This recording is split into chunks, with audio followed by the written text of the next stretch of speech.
Hello guys, तो आज के सेशन में डिस्कस करेंगे रेगुलेशन ऑफ कार्डियक आउटपुट। सबसे पहले मेरे सभी नोट्स आपको वेसिलिस एप्लीकेशन में मिल जाएंगे और मेरी बुक फिजियोलॉजी नोट्स में भी सभी नोट्स मिल जाएंगे। दोनों के लिंक्स डिस्क्रिप्शन बॉक्स में है।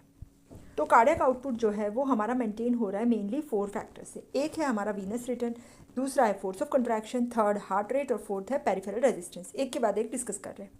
तो फर्स्ट फैक्टर है वीनस रिटर्न। वीनस रिटर्न मतलब कितना ब्लड हमारा वेन्स के थ्रू हार्ट के पास वापस आ रहा है, ठीक है ना, comes back to the heart. और जब वीनस रिटर्न बढ़ता है तो हमारे वेंट्रिकल्स ज़्यादा फिल होते हैं और कार्डियक आउटपुट भी बढ़ता है।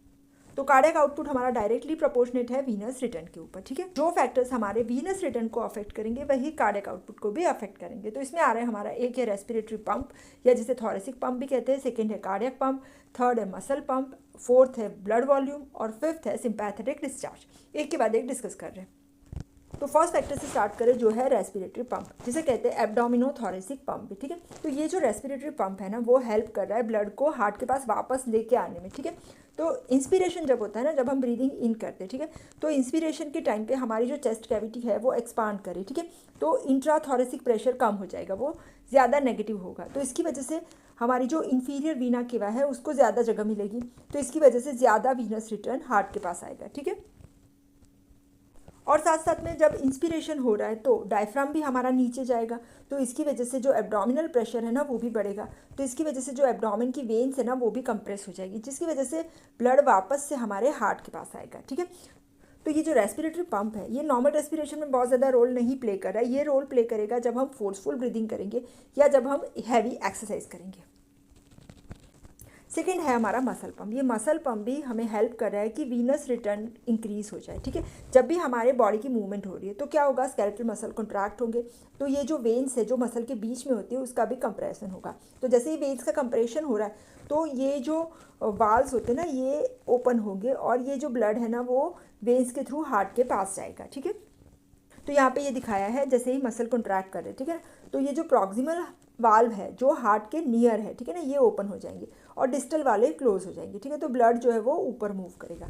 और जब मसल रिलैक्स कर रहे हैं तो उल्टा हो जाएगा, जो प्रॉक्सिमल वाल्व है वो क्लोज करेंगे और डिस्टल वाल्व है वो ओपन होंगे, ठीक है। तो वेन्स वापस से रिफिल होती है, ठीक है। तो जैसे ही मसल कॉन्ट्रैक्शन होता है तो हमारा वीनस रिटर्न बढ़ता है, ठीक है। इसी वजह से जब हम वॉकिंग करते हैं तो वीनस रिटर्न बढ़ता है और लेग की स्वेलिंग कम होती है।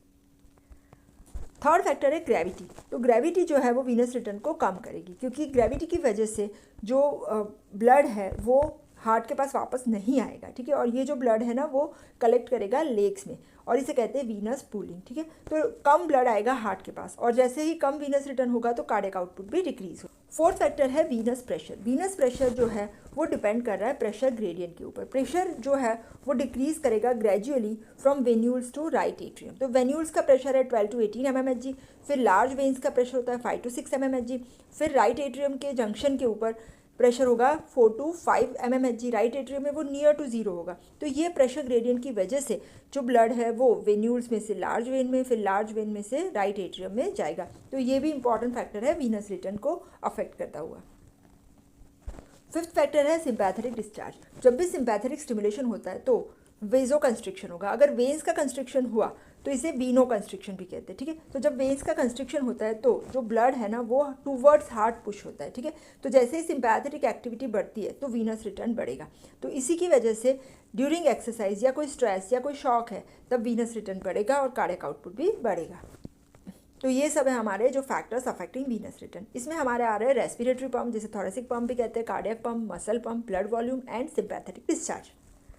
सेकेंड फैक्टर है जो कार्डियक आउटपुट को रेगुलेट कर रहा है वो है हमारा force of contraction of heart. जैसे ही फोर्स ऑफ कंट्रैक्शन बढ़ेगा तो कार्डियक आउटपुट बढ़ेगा, ठीक है। ये फ्रैंक स्टार्लिंग्स लॉ है। फ्रैंक स्टार्लिंग्स लॉ में विद इन फिजियोलॉजिकल लिमिट्स जो हमने बताया था, more the initial length of muscle more will be the force of contraction. तो जैसे ही मसल स्ट्रेच हो रहा है तो वो ज़्यादा फोर्सफुली कंट्रैक्ट करेगा और कार्डियक आउटपुट बढ़ेगा। और ये जो स्ट्रेच है वो किसकी वजह से होगा, एक है हमारा प्री लोड, दूसरा है हमारा आफ्टर लोड। क्या है हम डिस्कस कर रहे हैं। तो प्री लोड क्या कर रहा है, प्री लोड हमारे हार्ट के मसल फाइबर का स्ट्रेचिंग करेगा और ये कब करेगा, जस्ट बिफोर सिस्टोल या बिफोर कॉन्ट्रैक्शन, मतलब एंड ऑफ डायस्टोल। मतलब at the end of diastole जितना भी ब्लड हमारे हार्ट के अंदर है वो प्री लोड की तरह काम करेगा, ठीक है। तो at the end of diastole जो भी ब्लड वॉल्यूम है और हम कह सकते हैं कि जितने वेंट्रिकल ब्लड से भरे हुए, जितना ज़्यादा ब्लड है इतना ज़्यादा स्ट्रेचिंग और इतना ज़्यादा फोर्स ऑफ कॉन्ट्रैक्शन, ठीक है। तो ये हो गया फ्रैंक स्टार्लिंग्स लॉ। दूसरा है आफ्टरलोड। आफ्टरलोड मतलब कि अगर ये हमारा हार्ट है, ठीक है ना, हार्ट हमारा जो है वो एओर्टा में पंप कर रहा है, तो एओर्टा या पल्मोनरी आर्टरी इसके अंदर जितना प्रेशर ज़्यादा होगा इतना हार्ट को ज़ोर से पंप करना पड़ेगा, ठीक है। तो हमारा आफ्टरलोड क्या हुआ, एओर्टिक प्रेशर या पल्मोनरी आर्टीरियल प्रेशर। तो जितना प्रेशर ज़्यादा है उतना हार्ट को ज़ोर से पंप करना पड़ेगा, ठीक है। तो सिंपल वर्ड्स में ज़्यादा रेजिस्टेंस, ज़्यादा उसको फोर्सफुली कॉन्ट्रैक्ट करना पड़ेगा तो कार्डियक आउटपुट डिक्रीज होगा, ठीक है। तो ये हो गया हमारा second factor, preload and afterload. Third factor जो कार्डियक आउटपुट को रेगुलेट कर रहा है वो है हमारा हार्ट रेट। हार्ट रेट मतलब number of beats per minute. तो कार्डियक आउटपुट हमने जो डेफिनेशन में किया था, cardiac output is equal to stroke volume into heart rate, मतलब हार्ट रेट ज़्यादा है तो कार्डियक आउटपुट बढ़ेगा। तो अगर मॉडरेट चेंज हो रहा है हार्ट रेट में तो कार्डियक आउटपुट में बहुत ज़्यादा चेंज नहीं होगा, लेकिन बहुत ज़्यादा हार्ट रेट बढ़ रहा है तो कार्डियक आउटपुट भी बढ़ेगा, और हार्ट रेट बहुत ज़्यादा डिक्रीज़ हो रहा है तो कार्डियक आउटपुट भी डिक्रीज़ होगा, ठीक है। लेकिन कभी कभी हार्ट रेट अगर बहुत ज़्यादा बढ़ जाता है तो वेंट्रिकल्स अच्छे से फिल नहीं होते, तो कभी कभी कार्डियक आउटपुट डिक्रीज हो सकता है, ठीक है। तो cardiac output generally directly proportionate है हार्ट रेट के विद इन लिमिट्स, ठीक है। और फोर्थ फैक्टर है पेरिफेरल रेजिस्टेंस। पेरिफेरल रेजिस्टेंस मतलब जो हमारी ब्लड वेसल्स है वो कितना रेजिस्टेंस ऑफर कर रहे हैं, ठीक है। मेनली हमारे आर्टीरियोल से, जिसे हम रेजिस्टेंस वेसल कहते हैं, ठीक है। और जैसे ही पेरिफेरल रेजिस्टेंस बढ़ता है तो हार्ट को बहुत ज़्यादा रेजिस्टेंस के अगेंस्ट पंप करना पड़ेगा, और जितना रेजिस्टेंस ज़्यादा उतना कार्डियक आउटपुट कम होगा। तो cardiac output is inversely proportionate to peripheral resistance, ठीक है। जैसे हमारे स्प्लैंक्निक रीजन की ब्लड वेसल्स है, एब्डोमिनल ऑर्गन्स की, ये हाईएस्ट पेरिफेरल रेजिस्टेंस प्रोवाइड करती है, ठीक है। तो वहाँ पे कार्डियक आउटपुट कम होगा।